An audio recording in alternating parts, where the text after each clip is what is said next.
Hello hi നമസ്കാരം. അങ്ങനെ ആട് 3 തിയേറ്ററിൽ പോയി കണ്ടു. സിനിമ എങ്ങനെയെന്ന് വെച്ച് കഴിഞ്ഞാൽ ആട് 1ഉം 2ഉം കണ്ട് ഇഷ്ടപ്പെട്ടവരാണ് നിങ്ങളെങ്കിൽ ആട് 3 എന്തായാലും ഇഷ്ടപ്പെടും.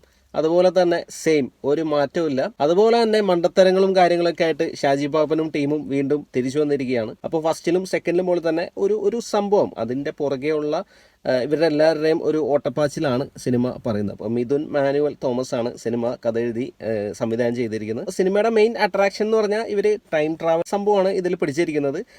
പുതിയ കാലത്തും പിന്നെ പഴയ കാലത്തും നടക്കുന്ന കഥകൾ, അപ്പോൾ അത് തമ്മിൽ മിക്സ് ആക്കിയിട്ടുള്ളൊരു സംഭവമാണ് ഇതിൽ മിഥുൻ മാനുവൽ തോമസ് അവതരിപ്പിച്ചിരിക്കുന്നത്. അപ്പോൾ അത് നല്ല രസമായിട്ട് തന്നെ പുള്ളി ചെയ്തിട്ടുണ്ട്. ഫസ്റ്റ് ഹാഫും സെക്കൻഡ് ഹാഫും വരുമ്പോഴും സെക്കൻഡ് ഹാഫാണ് എനിക്ക് കൂടുതൽ എൻഗേജ് ആയിട്ട് തോന്നിയത്. ഫസ്റ്റ് ഹാഫും കൊള്ളായിരുന്നു, ഒരുപാട് കോമഡീസും കാര്യങ്ങളൊക്കെ വരുന്നുണ്ട്. പക്ഷേ നമ്മളിങ്ങനെ ചിരിപ്പിച്ച് മറിച്ച് കളയുന്ന കോമഡീസ് അങ്ങനെയല്ല, ഓരോ ക്യാരക്ടേഴ്സിൻ്റെ അവരുടെ ബിഹേവിയറാണ്. അപ്പോൾ ഫസ്റ്റിലും സെക്കൻഡിലും നമ്മൾ കണ്ട പോലെ തന്നെ എല്ലാ ക്യാരക്ടേഴ്സും അവരുടേതായ ബിഹേവിയറും കാര്യങ്ങളും അത് കൗണ്ടർ കോമഡീസും സംഭവങ്ങളൊക്കെ വന്നിട്ട് അങ്ങനെയാണ് ഈ സിനിമ മുമ്പോട്ട് പോകുന്നത്. ആട് 3-ലെ ഫസ്റ്റ് പാർട്ടാണ് ഈ സിനിമ. ഇനി സെക്കൻഡ് പാർട്ട് വരാനുണ്ട്. അപ്പോൾ ആ ക്ലൈമാക്സിൽ എൻഡിങ് നല്ല രസമുണ്ടായിരുന്നു. അപ്പോൾ സെക്കൻഡ് പാർട്ടിലേക്കുള്ളൊരു ലീഡ് വെച്ചിട്ടാണ് സിനിമ എൻഡ് ചെയ്യുന്നത്. അത് നല്ല രസമുണ്ടായിരുന്നു. അപ്പോൾ സെക്കൻഡ് പാർട്ട് വരാൻ വേണ്ടി നമ്മളിങ്ങനെ വെയിറ്റ് ചെയ്തിരിക്കുകയാണ്. നല്ലൊരു കൺക്ലൂഷൻ ആയിരുന്നു. അപ്പോൾ സിനിമയിലെ ആക്ടേഴ്സിൻ്റെ പെർഫോമൻസ് പറയുകയാണെങ്കിൽ ജയസൂര്യ, ഒരുപാട് നാളായി ജയസൂര്യയുടെ ഒരു സിനിമ, ഏകദേശം 4 വർഷത്തോളമായി പുള്ളിയുടെ തിയേറ്ററിൽ ഒരു സിനിമ വന്നിട്ട്. അപ്പോൾ ഷാജി പാപ്പൻ എന്ന കൾട്ട് ക്യാരക്ടറായിട്ടാണ് പുള്ളി തിരിച്ചു വന്നത്.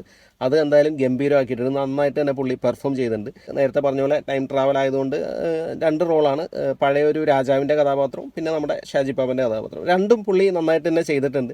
നല്ല രസമുള്ള പെർഫോമൻസ് ആയിരുന്നു. അതുപോലെ തന്നെ ബാക്കി ഷാജി പാപ്പൻ്റെ ടീമുകളും, അതിൽ ഷൈജു കുറുപ്പിൻ്റെ അറക്കല പോകുന്ന കഥാപാത്രം രസമുള്ളതായിരുന്നു. പുള്ളിയുടെ പഴയ കാലത്തെ ഒരു പടനായകൻ്റെ വേഷമുണ്ട്, അതാണ് എനിക്ക് കൂടുതൽ ഇഷ്ടപ്പെട്ടത്. അതിലും പുള്ളിക്കൊരു സിഗ്നേച്ചർ ബാക്ക്ഗ്രൗണ്ട് സ്കോർ ഉണ്ട്, പടനായകൻ വീരൻ എന്നുള്ളത്.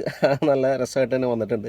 പിന്നെ സർവത്ത് ഷമീർ, പി ശശി, സാത്താൻ സേവിയർ, ഡ്യൂഡൊക്കെ നല്ല രസമായിട്ട് തന്നെ ക്യാരക്ടർ വന്നിട്ടുണ്ട്. ക്യാപ്റ്റൻ ക്ലീറ്റസ് ധർമ്മജൻ്റെ ക്യാരക്ടർ.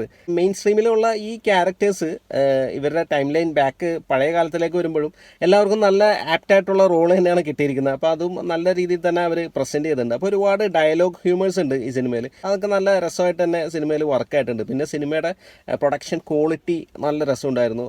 ഒരുപാട് പൈസ ഇറക്കി ഇവർ ചെയ്തിട്ടുണ്ടെന്നുള്ളത് നമുക്ക് സ്ക്രീനിൽ കാണാൻ പറ്റും. അത്രയും ഗംഭീരമായിട്ട് ഓരോ സീക്വൻസുകളും സീനുകളൊക്കെ സെറ്റ് ചെയ്തിരിക്കുന്നത്.